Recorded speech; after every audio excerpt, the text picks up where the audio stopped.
Hello everybody and welcome to another advanced English lesson. I hope you're as enthusiastic about learning as I am as about teaching. Enthusiastic, that's a really good word. I would like you to go home today and to find two synonyms for enthusiastic. Bring them to class and we will check them. Your teacher assistant will check to make sure that those are two synonyms to the word enthusiastic. We really need to be enthusiastic in order to learn. Let's dive right into our advanced lesson. I'd like you to listen to a sound and tell me what you hear.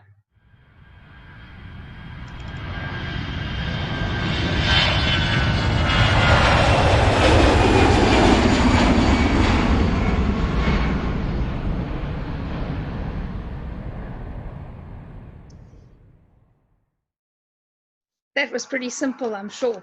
If you said aeroplane, you were correct. Today we're going to be learning a little bit more about the Airbus A380. This is a small little aeroplane.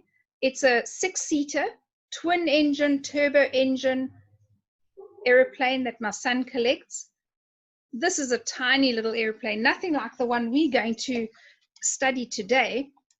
Today we are going to be looking at the Airbus A380. So let's get straight into the lesson. Read the story about the Airbus A380 and answer the following questions. The A380 is the world's largest passenger airline. The airports it lands at are specially equipped to handle its 1.3 million pound and 261-foot wingspan. The A380 has nearly 6,000 square feet of usable floor space between its two decks. The A380's first flight was just over 10 years ago on April 27, 2005. The A380 can hold as many as 853 passengers. Each aircraft has more than 330 miles of wiring. The airline claims the A380 burns 20% less fuel per passenger than their 747 fleet. The jet was initially designed without reversers, but reversers were added in the late stages of development to the inboard engines. The outboard engines don't have reversers because they can kick up debris near the edges of the runway. The optimal wingspan for the A380 is 300 feet, but due to the airport restrictions, its wingspan is merely 261 feet, 8 inches wide. We're going to have a look at some of the vocabulary words and phrases in this passage. The first one we look at is passenger airline. The airport that carries passengers or people. An aeroplane that carries passengers or people. Passenger airline. Passenger gives away what that airliner is used for. We've got cargo airliners. We've got so many different airlines. We've got a medical airline. This one is a passenger airline, aeroplane that carries passengers or people. Airports, a place that has buildings and runways for aeroplanes to take off and land. Specially equipped to go out of your way to provide something. Usable floor space, floor area that can be used for anything like storage of goods. Decks, the floor of a ship or an aeroplane that has an upper and lower level. It's interesting to see that last one, ships and aeroplanes, both have decks. I want you to go back to the first two lines on this slide.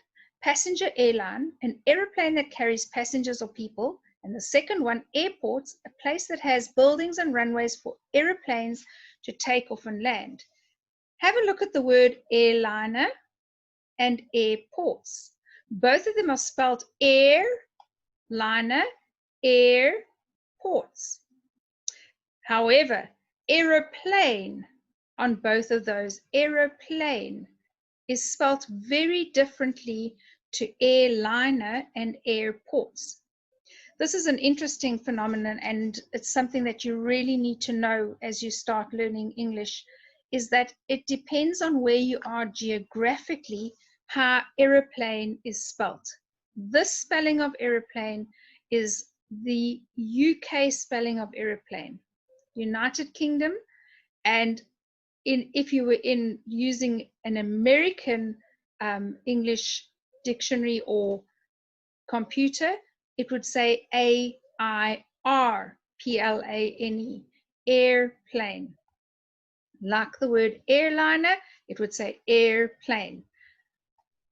So there are many English words that are spelt differently depending on where you are geographically.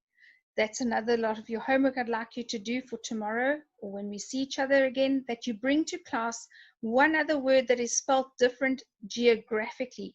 Bring both spellings, the one for the UK and the one for the United States. I know you can do it. I know it sounds hard, but I know you can. Let's go on. Well done for learning some new vocabulary words. Thank you, Pilot. Well done.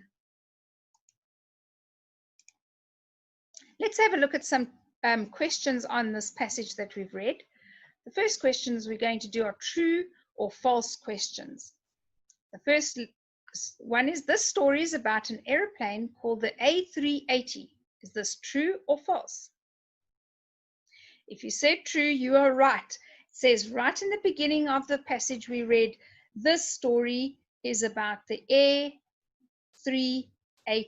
Airbus 380. So that would be true. The A380 is the world's smallest passenger airline. Remember we spoke about this tiny little plane? That's a small plane. So that would be false, because we know that the airliner can carry up to 853 passengers, and that's in the second paragraph that we read. The airport it lands on is not specially equipped to handle its 1.3 million pounds and 261-foot wingspan. True or false? I hope you said false, because if it wasn't equipped, that airplane would have a problem trying to come down at that airport. The A380's first flight was over 10 years ago. True or false? That would be true. In our first paragraph, it says it was just over 10 years ago that they flew their first flight. The A380 has nearly 6,000 square feet of usable floor space. True or false? That would be true. And they utilize as much as they can of that space. Well done. I've enjoyed this lesson with you so much. Cannot wait for you to join me again for another lesson.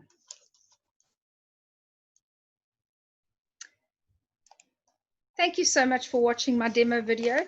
Please remember that you are able to get lessons from me at any time pre-recorded. I do 30-minute lessons, 45-minute lessons, and 1-hour lessons. Please feel free to contact me for these lessons. Thank you very much.